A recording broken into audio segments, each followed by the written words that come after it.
ডিসেম্বরে জাতীয় নির্বাচন মাথায় রেখে কাজ করছে নির্বাচন কমিশন। বিষয়টি জানানো হলো ব্রিটিশ হাইকমিশনার সারা কুককে। আর বাংলাদেশে একটি অবাধ সুষ্ঠু নির্বাচন আয়োজনে যুক্তরাজ্য পাশে থাকবে বলে জানান হাইকমিশনার। সোমবার নির্বাচন ভবনে প্রধান নির্বাচন কমিশনার এএমএম নাসির উদ্দিনের সাথে বৈঠক করেন সারা কুক। সিইসি বলেন, ব্রিটিশ হাইকমিশনারের সাথে আগামী জাতীয় সংসদ নির্বাচনের প্রস্তুতি নিয়ে কথা হয়েছে।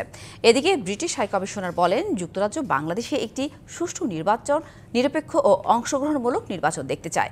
এ লক্ষ্যে যে কোনো সহায়তা দিয়ে বাংলাদেশের পাশে থাকবে তার দেশ।